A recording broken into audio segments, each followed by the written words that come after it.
Bienvenidas, bienvenidos a este ciclo de videoconferencias sobre el impacto de la crisis sanitaria, el impacto de COVID-19 en la salud mental. Este es un ciclo de videoconferencias que se transmite desde aquí, desde el Instituto Nacional de Psiquiatría Ramón de la Fuente Muñiz.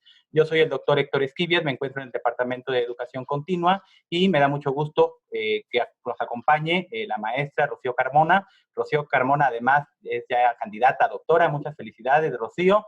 Y les agradecemos a toda la audiencia que se ha conectado mediante Facebook Live para la transmisión de la videoconferencia del día de hoy. Todos nosotros, que somos profesionales de la salud, que es a quienes se dirige este ciclo, sabemos el impacto que tiene las crisis sanitarias, los desastres naturales, todas este tipo de contingencias a las que estamos sujetos en la experiencia de la vida humana sobre la salud mental.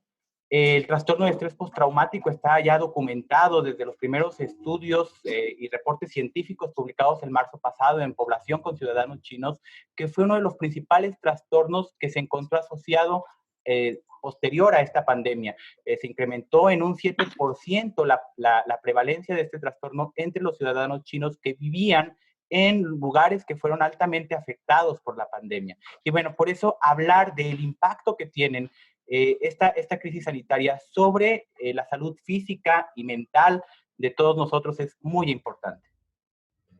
Así es, doctor. ¿Qué tal? ¿Cómo estás? Ya estamos en nuestra tercera transmisión con este tema fundamental, justo ante este escenario de pandemia, donde vamos a analizar de la mano de un especialista de mejor imposible, ¿sí? Lo que es los trastornos asociados a estrés y eventos traumáticos. Esto, doctor, pues derivado de las circunstancias en las que ahora se encuentra el personal de salud, y esta información es importante para su autocuidado y sobre todo para que ellos puedan promocionar en sus usuarios la salud mental. De ahí la importancia del tema. El título de la videoconferencia, se los repito, es Trastornos asociados a estrés y eventos traumáticos. Doctor, brevemente les comparto la política de las preguntas durante la transmisión. A través del chat nos las pueden compartir y al final de la exposición de nuestro ponente vamos a dar lectura a todas las preguntas.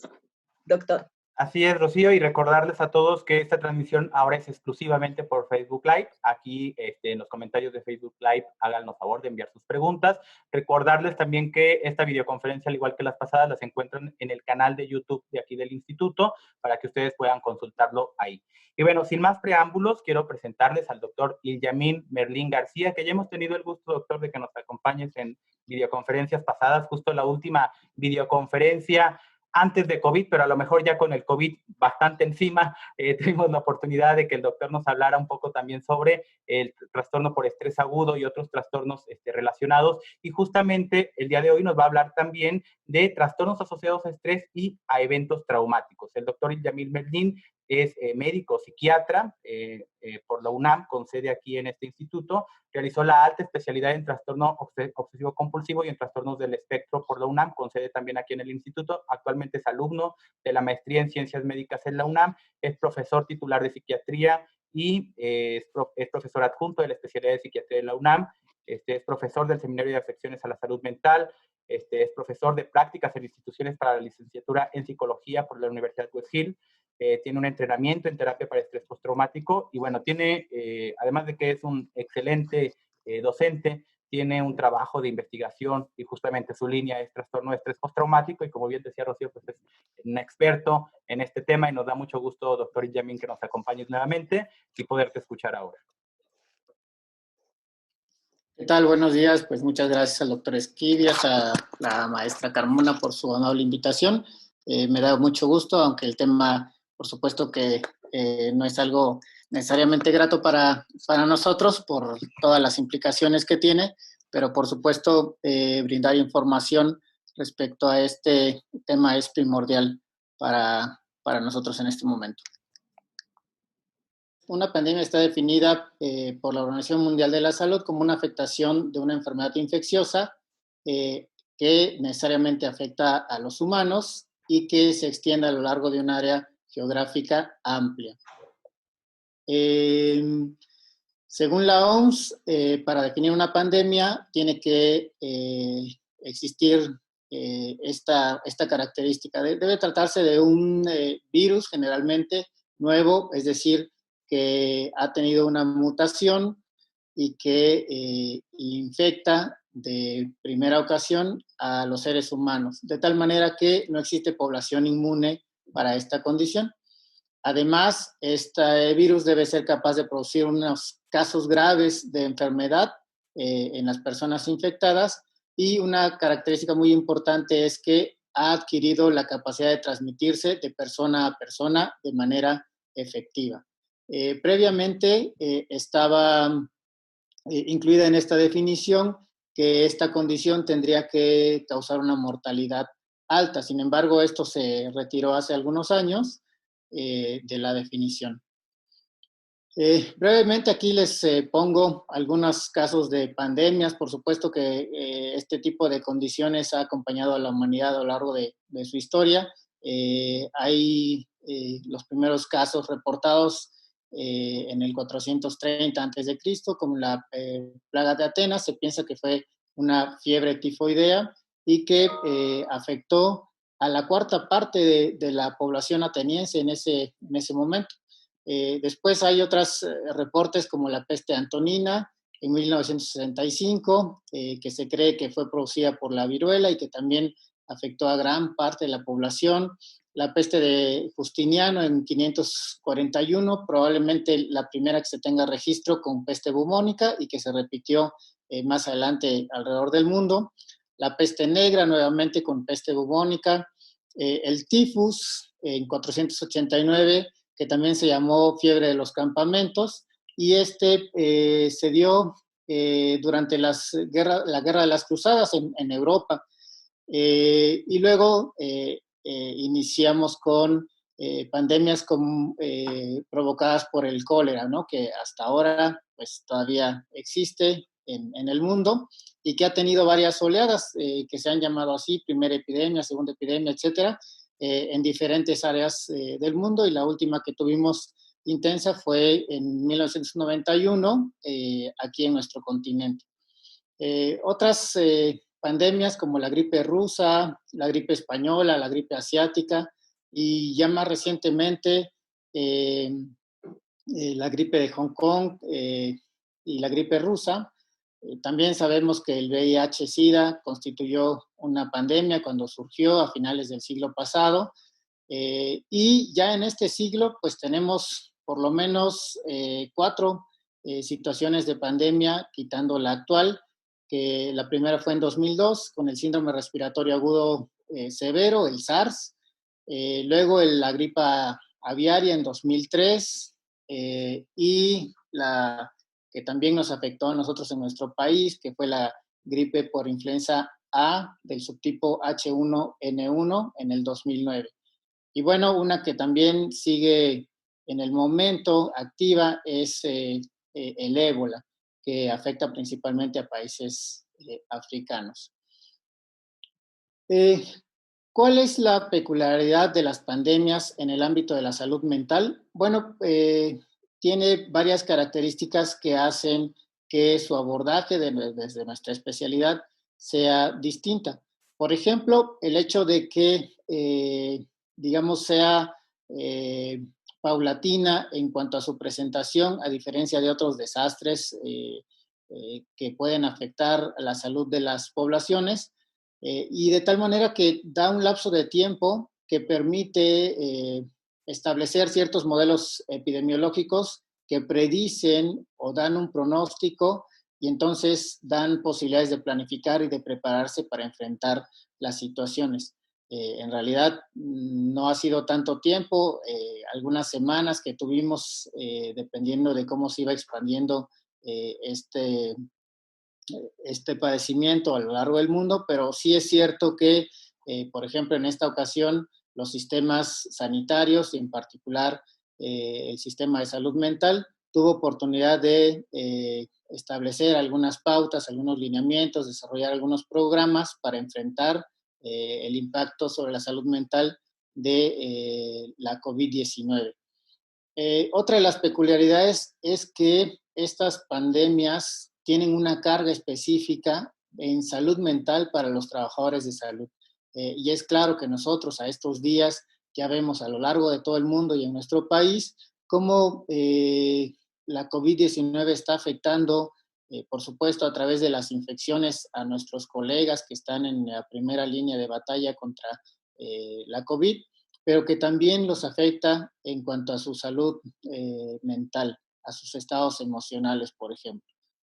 Otra característica peculiar que hay que manejar en esta situación es la cuarentena y el distanciamiento social. Sabemos que son las estrategias principales de mitigación de transmisión y que se establecen de una manera generalizada en diferentes etapas, pero esto también tiene un impacto sobre el estado mental de las personas.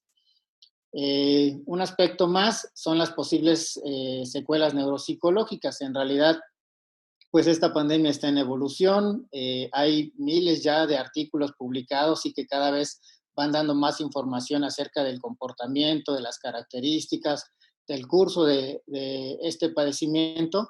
Y bueno, pues hay algunos reportes ya de casos en donde relacionan la infección del virus, del coronavirus 2, con algunos efectos neuropsiquiátricos.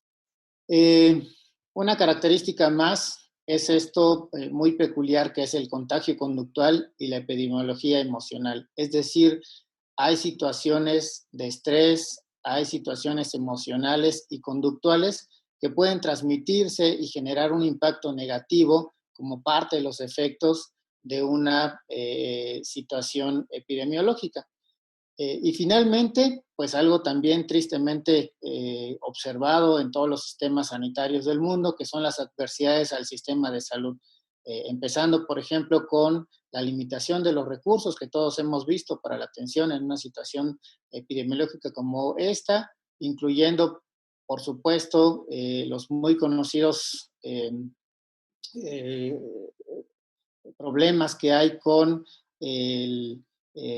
la provisión de equipo para protección del personal de salud, pero además, por ejemplo, los hospitales que son un símbolo de refugio, de ayuda, de apoyo ante una eventual repercusión de una adversidad en la población, se vuelven un foco rojo, un foco de alerta.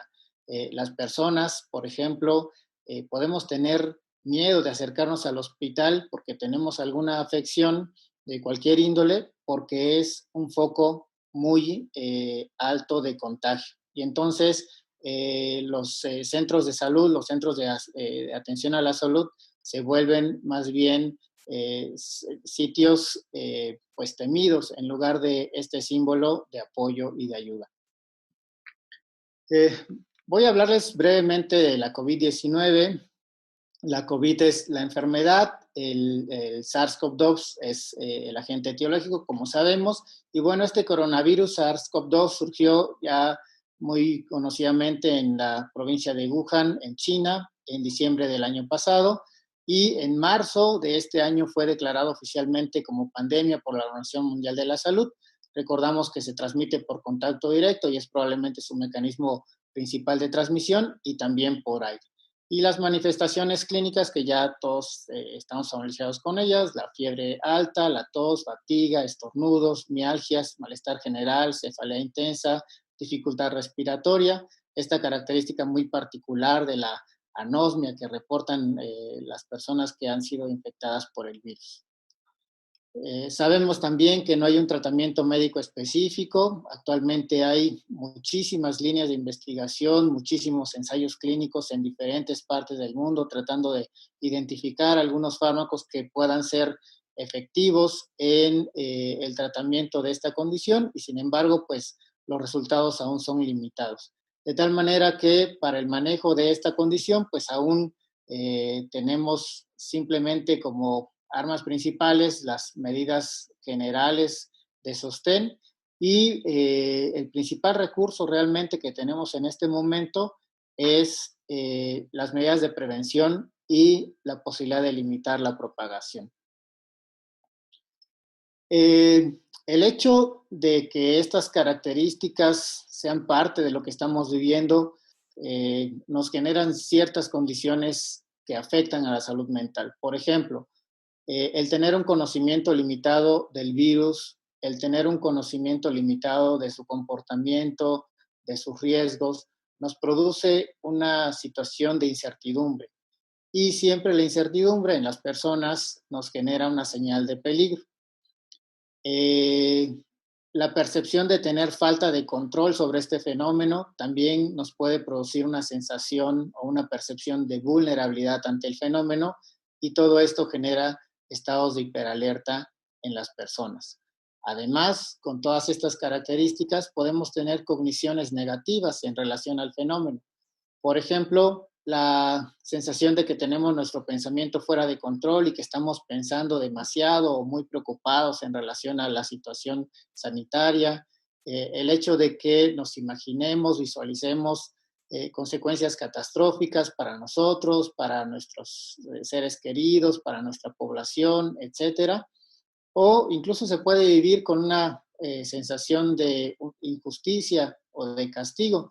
Y este tipo de distorsiones en los pensamientos también tienen un impacto emocional e incluso conductual en las personas. Entonces, ¿cómo puede afectar la COVID-19 a la salud mental?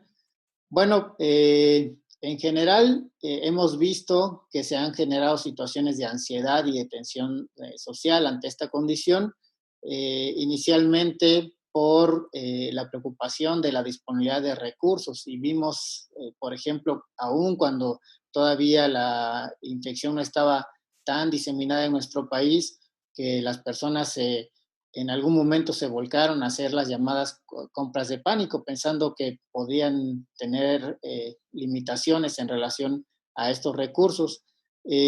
Por supuesto que ha generado un trastocamiento en cuanto a nuestras actividades laborales y académicas, y ahora todos hemos tenido que adaptarnos de manera muy importante, trabajar de manera distinta, a distancia, desde nuestras casas, con las dificultades que esto implica. Y por supuesto que también tenemos preocupación en relación a las condiciones financieras, personales, familiares, comunitarias e incluso globales, que en realidad todavía no tenemos una estimación precisa de cuál va a ser la afectación al final de toda esta situación. Específicamente, hablando de los problemas de salud mental, bueno, pues están derivados de situaciones como el aislamiento y el confinamiento al que todos estamos ahora sometidos, y también está relacionado con las posibles condiciones de salud mental preexistentes en las personas, en la población. Aunado a esto, se suma el hecho de que esta condición puede generar discriminación y victimización. Incluso vimos al principio también de la propagación del virus, como en ciertas localidades se empezaba a discriminar a las personas que tenían características físicas de origen asiático, ¿no? Porque se temía que fueran portadoras del virus. Y como esto, estas consecuencias pueden tener un impacto negativo en la salud mental de las personas y de la sociedad en general. En particular, el aislamiento y las condiciones de cuarentena nos imponen ciertas condiciones que pueden ser adversas. Por ejemplo, tenemos la percepción de nuestra libertad limitada, una situación de incertidumbre, sensaciones de estar aislados o solos. Produce, por supuesto, fatiga y aburrimiento que muchos de nosotros ya estamos viviendo después de más de 2 meses de esta situación en nuestro país. Nuestras rutinas han sido alteradas importantemente, y eso ha producido cambios en los ciclos biológicos, y la mayoría de nosotros tenemos alteraciones en nuestros hábitos, ¿no? De sueño, de alimentación, de contacto social, etcétera. Y bueno, por supuesto que todo esto puede condicionar alteraciones en los estados de ánimo. Una situación de desesperanza o de desánimo, condiciones de irritabilidad en las personas. ¿Qué reacciones emocionales podemos observar en esta situación? Pues, por supuesto, reacciones de angustia. Otras personas van a desarrollar trastornos psiquiátricos específicos, o algunas personas van a manifestar estos efectos con modificaciones de conducta, incurriendo en situaciones de riesgo como el uso excesivo de sustancias psicoactivas de abuso o el incumplimiento de directivas que se establecen dentro de los programas de salud pública para la mitigación de la propagación. El hecho es que podemos percibir un estado de estrés emocional generalizado, y este tipo de condiciones también tiene algunas particularidades.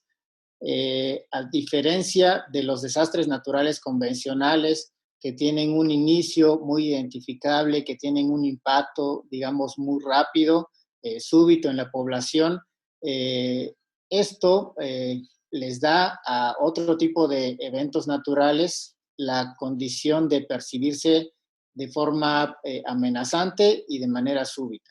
Y entonces eso está relacionado con la propensión a desarrollar trastorno por estrés postraumático. Sin embargo, aquí hemos visto cómo la información y la pandemia van fluyendo más paulatinamente, y eso también puede cambiar la percepción que se tiene de la amenaza y también los efectos en la salud de las personas. Entonces, las afecciones médicas por causas naturales, como una infección viral, como estamos viendo en esta pandemia, no necesariamente cumplen los criterios de trauma. No se perciben a veces como una amenaza súbita, inminente y sumamente intensa.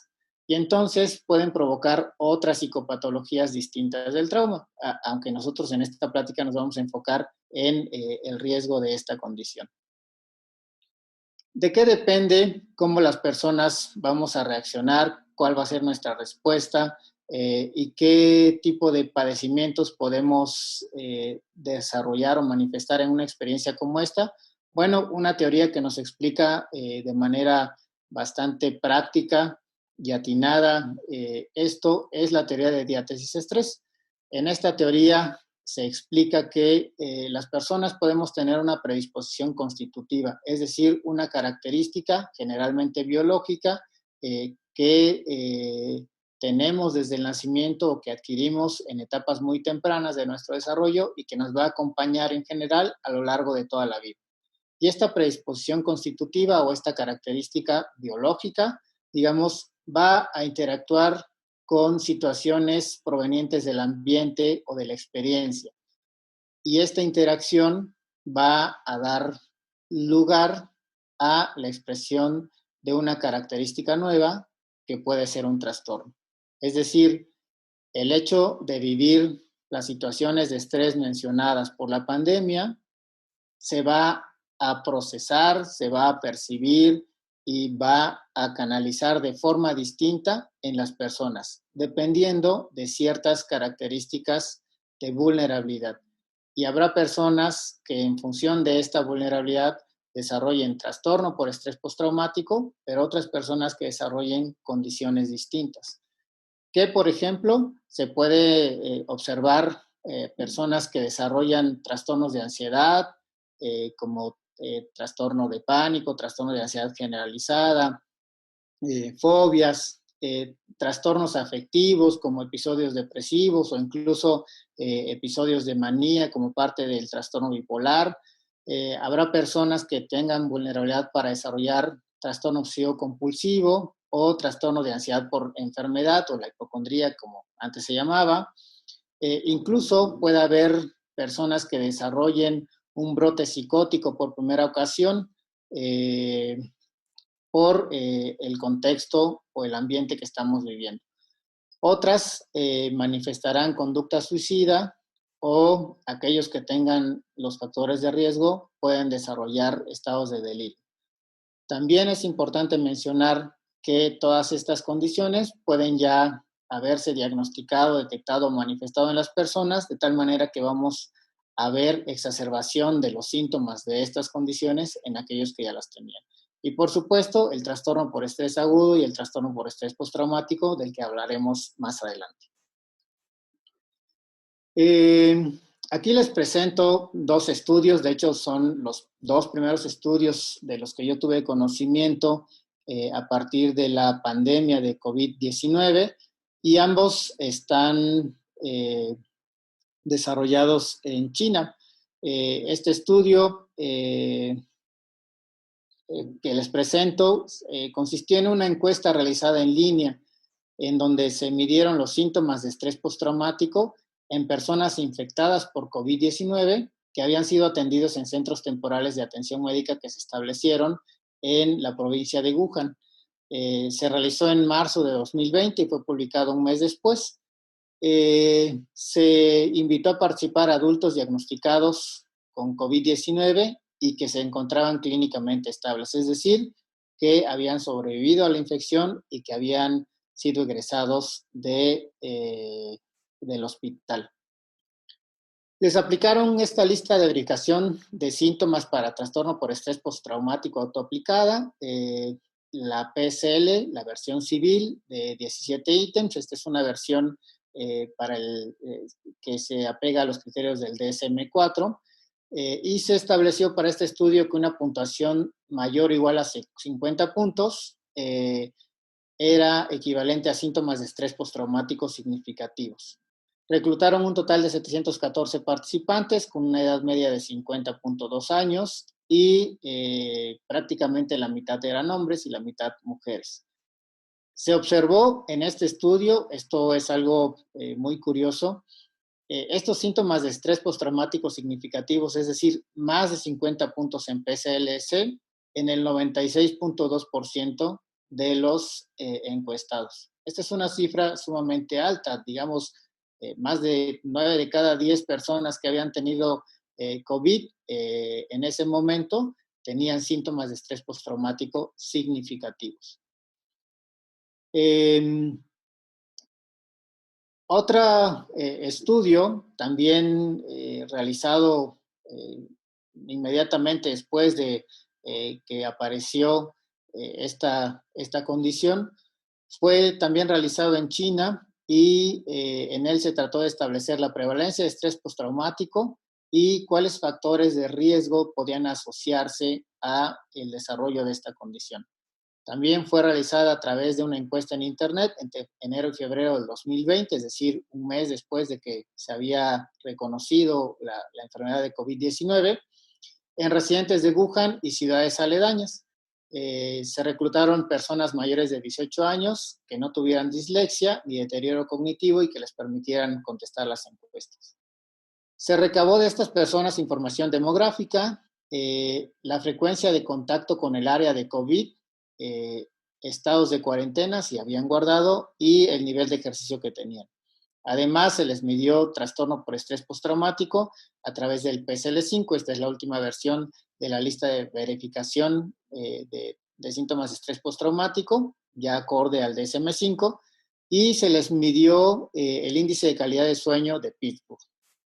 Lo que encontraron estos investigadores fue que en los 285 participantes que acudieron o que contestaron esta encuesta, el 7% habían cumplido criterios formales para diagnóstico de trastorno por estrés postraumático. El punto de corte propuesto para la versión original del PSL-5 es 33 puntos, así que el 7% de los participantes cumplieron este criterio. Aquí hay una diferencia significativa, probablemente tenga que ver con el instrumento, probablemente tenga que ver con la población en relación al estudio previo que les mostré. Y algunas cosas interesantes de este estudio fueron, por ejemplo, que las puntuaciones de PSL-5 en general fueron más altas en las mujeres. Fueron más altas también en aquellos que vivían o tenían contacto frecuente con el área afectada, es decir, con la zona de mayor intensidad de transmisión en ese momento. También tuvieron más síntomas y mayor gravedad de esta condición aquellos que se conocían como población más susceptible. Tempranamente se dio a conocer quiénes podían tener más vulnerabilidad, por ejemplo, las personas mayores en cuanto a edad, aquellas que tuvieran algunas condiciones crónicas como la hipertensión, la diabetes, los hombres, por ejemplo, y que además también tenían niveles más altos de estrés, según PCL5, los que tenían más alteraciones del sueño. En particular, en cuanto a la prevalencia de síntomas en mujeres, se encontró que tenían las mujeres mayores síntomas de reexperimentación, es decir, revivían, reexperimentaban la situación de la infección con mayor intensidad. Tenían alteraciones negativas en la cognición más altas y estados de ánimo peores, según la PCL5, así como síntomas de hiperactivación. Prácticamente vemos que todas las dimensiones del trastorno por estrés postraumático estaban incrementadas en las mujeres. Y cuando se encontró que las personas tenían mejores características en cuanto a su sueño y que tenían menos despertares tempranos, esto era un factor protector y las personas reportaron menores puntuaciones en la PCL5. Es decir, este estudio nos explica cómo el sueño es un factor que puede ser determinante para el riesgo de desarrollar o no síntomas de estrés postraumático. Finalmente, les presento algunos datos que se han reportado en cuanto a la salud mental en personal de primer contacto. También este estudio viene de China, porque son los que tuvieron las primeras experiencias, y entonces realizaron estas evaluaciones en personal de salud, un total de 1,257 participantes.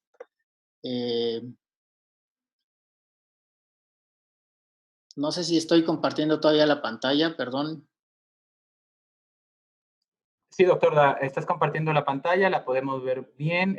¿Podría darle presentación con diapositivas desde la actual? Creo que únicamente se salió de la transmisión en la que estabas, pero vemos tu pantalla. Muy bien.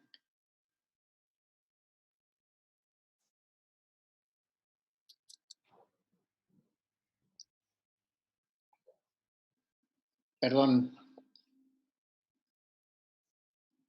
Ahora puedes irte a presentación con diapositivas y desde la diapositiva actual podría ser. O en la parte inferior izquierda, en la esquina inferior de tu lado izquierdo, aparece como una imagen de la transmisión de la diapositiva completa. A un lado de donde dice vista normal, al lado izquierdo. A ver. Perdón, por alguna razón me sacó de... Sí, sí, no te preocupes. Ahí también podría ser en presentación con diapositivas.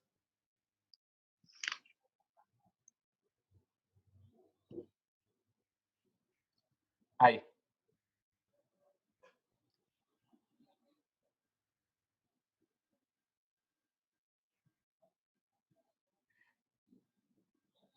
En la parte... Ahí donde dice presentación con diapositivas, ahí puedes dar clic, por favor. Ahí dale clic. No. Okay. En la parte inferior, allá abajo, ajá, vete a la diapo. Ahí estamos. Ahí estás de nuevo. Súper, ahora sí. Gracias.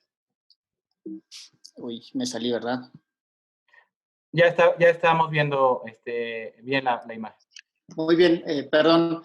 Entonces, este estudio se realizó en la región de Wuhan. Se evaluó a 40% de personal médico y 60% personal de enfermería.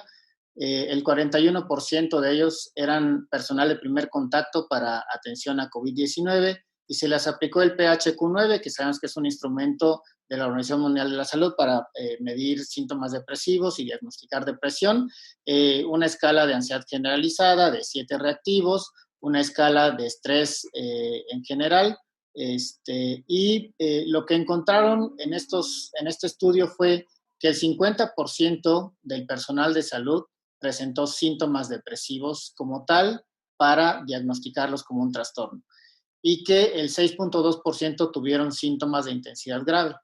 El 44.6% tuvieron síntomas de ansiedad y el 5.3% tenían una condición grave de ansiedad. En la tercera parte, el 34%, se había detectado insomnio y en el 71.5% se habían detectado síntomas de estrés significativo. ¿Qué factores de riesgo se documentaron en este estudio para desarrollar trastornos mentales? Por ejemplo, para síntomas depresivos, el ser mujer confería un riesgo de casi el doble para desarrollar esta condición. Para trastornos de ansiedad, los riesgos tenían que ver con ser personal de enfermería o tener un nivel de jerarquía intermedio, casi también del doble de riesgo. Ser el primer contacto fue un factor de riesgo para depresión en 1.5 veces más, de síntomas de ansiedad en 1.5 veces más y tener insomnio en casi 3 veces más. Como factor de riesgo, el ser el primer contacto era una importante condición para desarrollar insomnio. Y para tener manifestaciones de estrés, ser primer contacto confería un riesgo de 1.6 veces más. En los hospitales de segundo nivel, el factor de riesgo para desarrollar trastornos mentales fue de 1.65 veces más en relación a otras entidades. De tal manera que en este estudio también podemos observar que el personal de salud, sobre todo aquellos de primer contacto, están desarrollando con mucha frecuencia, con mucha probabilidad, van a desarrollar alteraciones en el estado de ánimo, en la ansiedad, en el insomnio y en el estrés percibido. Vamos a pasar, si es que hay algunas preguntas, doctor Esquivias. Muchas gracias, doctor, por tu presentación. Nos has precisado factores de riesgo, por así decirlo, condiciones que podemos compartir con población en cualquier latitud de la que haya sido ya afectada que haya sido afectada por esta pandemia, como en población china, y algunos factores que tienen que ver con la información insuficiente, con la incertidumbre por lo que estamos viviendo, con el temor a infectar. Sin embargo, quisiera yo preguntarte, y es una pregunta que me he hecho en estas últimas semanas, en población mexicana, que estamos tan expuestos a la violencia, de acuerdo con un estudio que revisaba de la doctora Medina Mora, creo que se publicó en 2003, 2004, decía que el 68% de la población mexicana había estado expuesta a algún suceso estresante en algún momento de su vida. Pensando en este modelo de diátesis, estrés, ¿esto nos confiere una vulnerabilidad particular para un trastorno de estrés postraumático? Bueno, es curioso porque efectivamente prácticamente 2 de cada 3 mexicanos hemos tenido, tenemos o vamos a tener contacto con una situación de adversidad en nuestra vida. Y sin embargo, la prevalencia de trastorno por estrés postraumático en México, afortunadamente, es un tanto menor que lo reportado en otras poblaciones, ¿no? Incluso en poblaciones que tienen menos exposición a situaciones de violencia. Entonces, afortunadamente, la mayoría de las personas, aún estando expuestas a situaciones adversas o a los factores de riesgo, no va a desarrollar el trastorno por estrés postraumático en sí. Ok, pues vaya, muy probablemente la exposición a la violencia alta que vivimos desafortunadamente en nuestro país nos puede conferir hasta cierto punto algún grado de resiliencia, lo podríamos decir así, o a qué podríamos atribuir que no se esperaría o que no se pudiera esperar un incremento tan alto de trastorno de estrés postraumático. No sé si lo estoy entendiendo correctamente y si no es así, házmelo saber. Sí, realmente no podemos, digamos, interpretar de manera tan directa esta situación, ¿no? Tendríamos que saber si efectivamente hay algunos factores que a pesar de estar muy expuestos a situaciones adversas nos protegen y eso sería lo relacionado con la resiliencia o en realidad tiene que ver con la forma en que percibimos las situaciones adversas o tiene que ver con algunas otras características, ¿no? De primera instancia, digamos que sí podemos saber que, aunque nuestra exposición es alta, el riesgo aparentemente que tenemos es menor en relación a otras poblaciones. Vaya, qué interesante. Rocío, creo que hay algunas preguntas que nos han hecho a través de Facebook Live, que estamos transmitiendo ahora mediante esta plataforma. ¿Nos puedes hacer favor de leerlas, por favor? Así es, doctor. Una de las primeras preguntas que nos comparte las personas que se han conectado. Es importante destacar que la videoconferencia está dirigida a personal de salud, doctor. Nos dicen que dónde podrían canalizar a las personas que presentan ansiedad generalizada por este confinamiento. Bueno, como les decía, afortunadamente, yo creo que esto es algo muy bueno en esta experiencia.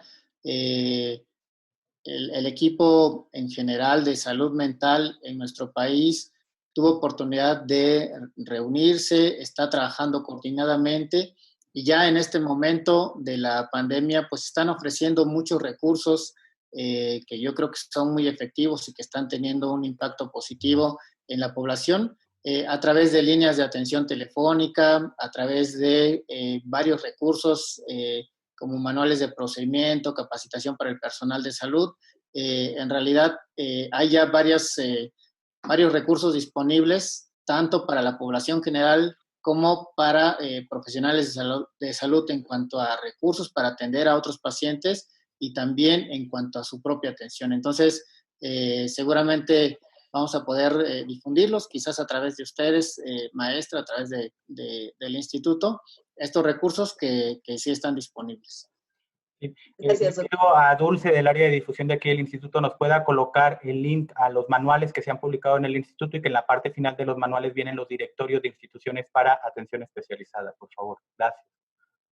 Sí, tenemos más preguntas, doctor. Aquí nos solicitan conocimientos sobre si hay algún estudio o relación entre este estrés y suicidio, si hay algún estudio o alguna publicación reciente. Sí, ya hay varios estudios. De hecho, pues la conducta suicida es de las condiciones más alarmantes, por supuesto, que vamos a observar. No lo incluí aquí porque entiendo que dentro del programa hay una programación ya de una plática que está relacionada con esta situación. Sin embargo, efectivamente, las tasas de suicidio se incrementan en situaciones como estas. Hay experiencias, registros de la pandemia del 2003 y del 2009, en cómo las personas efectivamente incrementaban la conducta suicida ante esta situación. Y también ya hay estudios recientes de COVID-19 en donde sí se ha observado también un incremento en la conducta suicida en algunas poblaciones. Doctor, ya en otras ocasiones tú nos has expuesto respecto a esta sobreexposición a la información, ¿no? Que sería la contraparte de lo que comentaba el doctor Esquivias. Como factores protectores para personal de salud, además de prevenir esta sobreexposición a la información, ¿tú qué nos recomendarías? Bueno, en general hay recomendaciones claras para el personal, para los profesionales de salud, ¿no? Por ejemplo, el hecho de limitar sus jornadas laborales, el hecho, por supuesto, de tener el equipo necesario para su protección es muy importante. El hecho de trabajar coordinadamente con otros profesionales de la salud, mantener una buena comunicación, un ambiente laboral pues de apoyo, de solidaridad, son factores que protegen. Tener jornadas adecuadas de descanso, de sueño, pausas durante la jornada laboral también son muy valiosas para proteger el impacto emocional en este tipo de personal.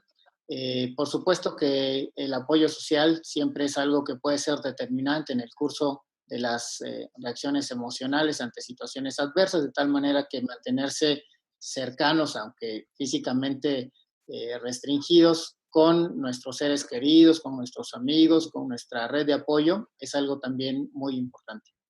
De acuerdo. Muchas gracias. Justo Víctor Barrera nos preguntaba sobre lo que hablábamos hace un momento. Dice, ¿qué factores protectores tenemos como mexicanos frente al trastorno de estrés postraumático? Y bueno, ya se ha hablado de algunos elementos culturales que podríamos atribuirlo, pero no habrá que confiarnos de ellos. Y por otro lado nos pregunta Magali, dice, ¿el desempleo que está creciendo podría aumentar el número de personas que desarrollen estrés postraumático? ¿Habrá algún vínculo entre la inestabilidad laboral, los nuevos escenarios de trabajo, doctor Illamin, con el desarrollo de este trastorno?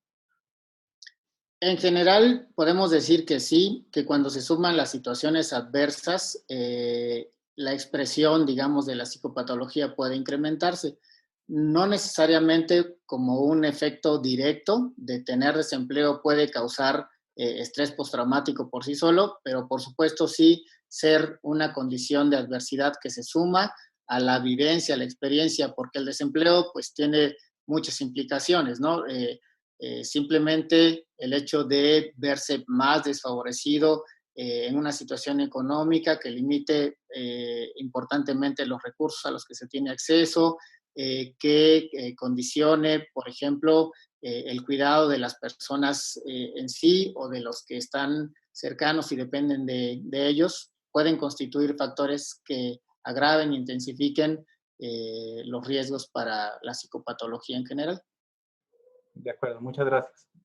Sí, doctor. Rosario Silva nos pregunta cómo diferenciar en relación a criterios diagnósticos o trastorno de estrés postraumático contra trastorno de adaptación con síntomas de ansiedad.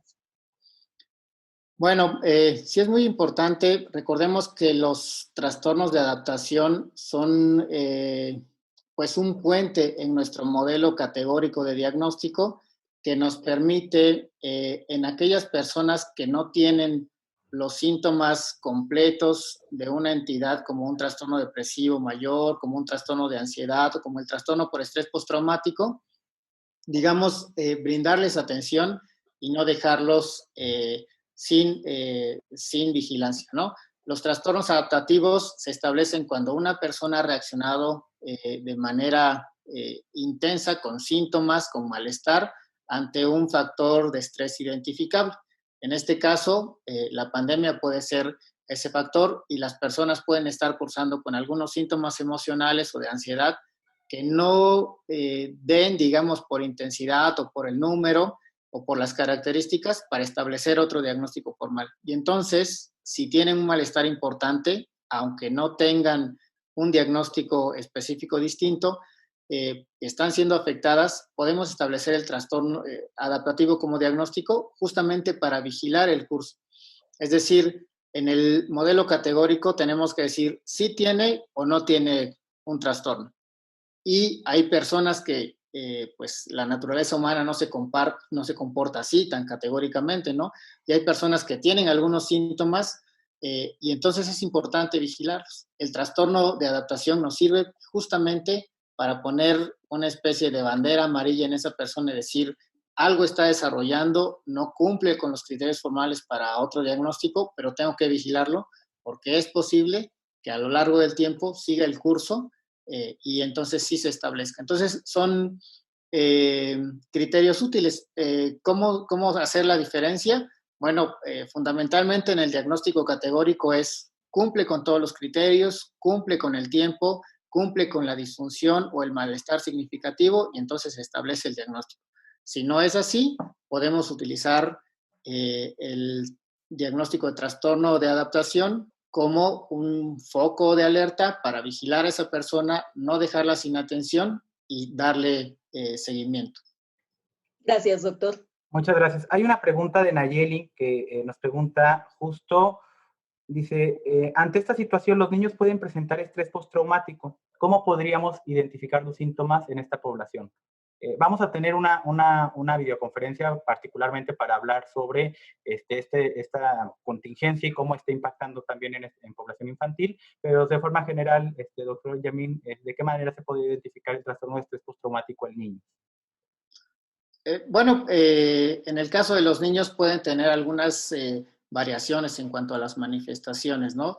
Y eso en general sabemos que los niños habitualmente manifiestan más rápidamente y más claramente alteraciones conductuales, ¿no? Y entonces pueden tener manifestaciones de ansiedad, pero reflejadas en su conducta. Por ejemplo, ellos suelen tener mayores síntomas de irritabilidad o pueden tener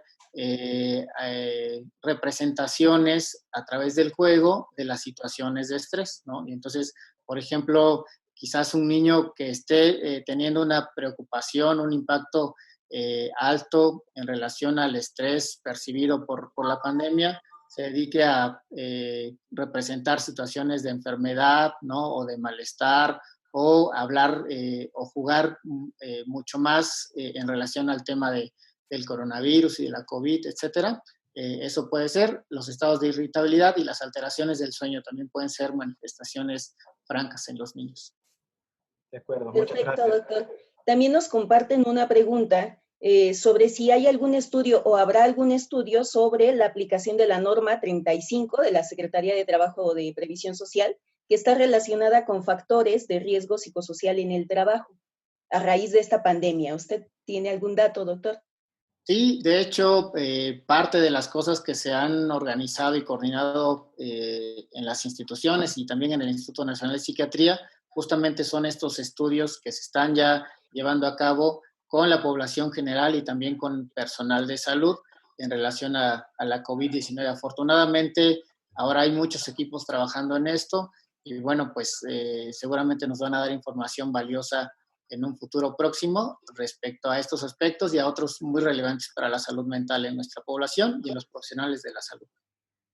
Así es. Perfecto, doctor. Nos están haciendo muchas preguntas que tienen que ver con poblaciones específicas, particularmente con personas que tienen problemas por el consumo de alguna sustancia, con población adulta mayor. Y les quiero puntualizar que vamos a tener videoconferencias dirigidas particularmente para hablar de estas poblaciones. Desde luego que es muy importante ahora saber pues el impacto que tiene y que una manera de afrontar de manera desadaptativa esta contingencia es con el consumo de sustancias.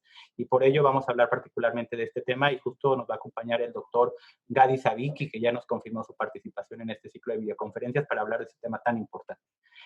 No sé, Rocío, si hay alguna otra pregunta a la que podamos responder ahora. Ya estamos casi en la parte final de esta transmisión. Así es, doctor. Nos exponen aquí también sobre las personas mayores de 60 años que están en condiciones de alta vulnerabilidad y qué se podría hacer toda vez que están acudiendo a trabajar. En este caso, pues son dos circunstancias, ¿no? Salud física y salud mental, doctor Ilyamin. Sí, así es. Sí sabemos que en general hay condiciones de mayor riesgo para la COVID-19 y una de ellas es la edad, justamente, pero además, por supuesto, que ese grupo etario también tiene una mayor predisposición para desarrollar posiblemente trastorno por estrés postraumático.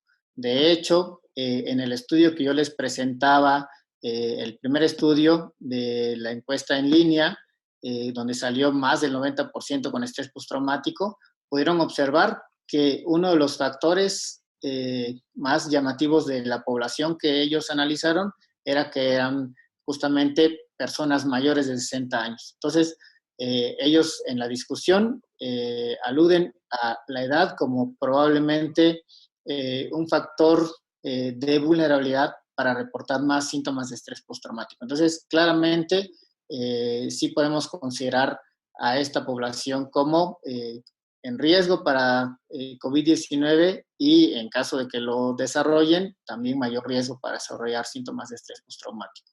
Sería una doble precaución que tendríamos que tener con esas personas. Ahora, respecto a lo que nos pregunta la persona, bueno, es bien difícil, ¿no? En nuestra población sabemos que hay personas que de pronto no están dimensionando, digamos, la gravedad o los riesgos que implica esta condición, esta contingencia sanitaria, pero también hay otras personas que a pesar de poder percibirlo, pues su situación, su condición social, económica, etcétera, les dificulta poder llevar a cabo las recomendaciones sanitarias que se nos han dado. Es una realidad en nuestra población.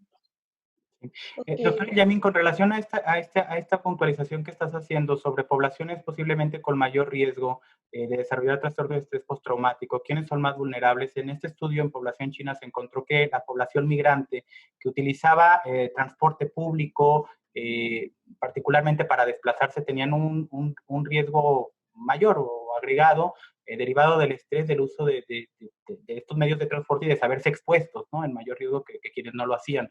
¿Se puede puntualizar algo de esto a nuestra población en México? Digo, en grandes urbes como esta Ciudad de México, por ejemplo, donde una gran parte de los trabajadores utilizan estos medios de transporte, ¿se puede, particularmente esta situación, conferir un factor de riesgo particular?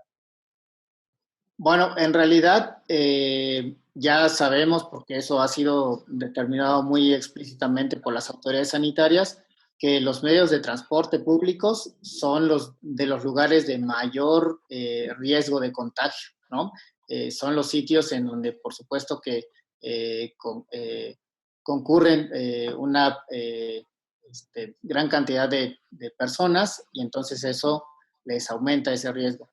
En relación a los estudios chinos, pues efectivamente las personas que utilizaban medios de transporte con mayor frecuencia tenían esta vulnerabilidad. Sin embargo, digamos que lo más determinante en ellos eran los lugares a los que visitaban. Es decir, si las personas tenían que elaborar o pasar por las áreas que estaban detectadas como focos de alta transmisibilidad, más que el transporte, era hacia dónde los llevaba el transporte, ¿no? Y entonces, a lo mejor aquí en nuestra área, justamente también hay identificadas las delegaciones o las zonas que tienen esta condición. Probablemente, aunque no lo sabemos porque no lo hemos medido aún, probablemente esa sea una condición pues de mucho mayor estrés percibido por las personas.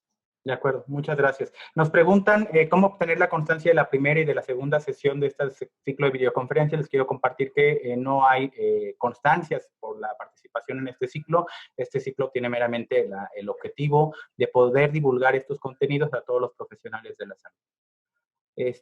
Nos preguntan también si hay alguna investigación donde se asocie con trastorno obsesivo compulsivo y relacionados. Me pareció ya por ahí ver, no sé si tú has encontrado ya alguno, doctor, pero yo por ahí ya me pareció ver un artículo sobre esto y también va a estar en el ciclo de videoconferencias, pero no sé si quisieras puntualizar de manera muy general sobre la exacerbación de síntomas en pacientes con trastorno obsesivo compulsivo. Sí, por supuesto. Ya hay algunos estudios que midieron justamente la aparición de nuevos casos de trastorno obsesivo compulsivo a raíz de esta situación y lo que más frecuentemente se ha reportado es la exacerbación de los síntomas, ¿no? Sabemos que hay dentro de los subtipos, digamos, de trastorno obsesivo compulsivo, que se llama de contaminación y lavado, son personas que justamente su preocupación, su obsesión propiamente dicha está relacionada con la posibilidad de infectarse de un virus o de una bacteria, etcétera, y claramente esta condición pues constituye un disparador para estas cogniciones y para las conductas y para todo lo que tiene que ver con el desarrollo de los síntomas obsesivo-compulsivos. Entonces, sí se está reportando que hay un incremento, sobre todo en la exacerbación de los síntomas obsesivo-compulsivos en la población. De acuerdo. Sí. Doctor, tenemos otra pregunta primordial, ya lo habíamos comentado al inicio de la videoconferencia. Se trata esta sobre el autocuidado justamente del personal de la salud, pero también sobre la promoción de la salud mental en sus usuarios. Y justamente es algo que nos piden subrayar. ¿Qué recursos psicológicos se deben fortalecer en las personas? Nosotros como prestadores de servicios de salud nos preguntan aquí para que puedan afrontar la adversidad. Bueno, en términos generales,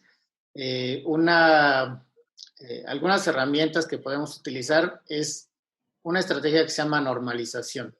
Es decir, podemos explicarles a las personas, a los pacientes, a quienes están manifestando algunos cambios emocionales, conductuales o cognitivos, que estas reacciones pueden ser normales, ¿no?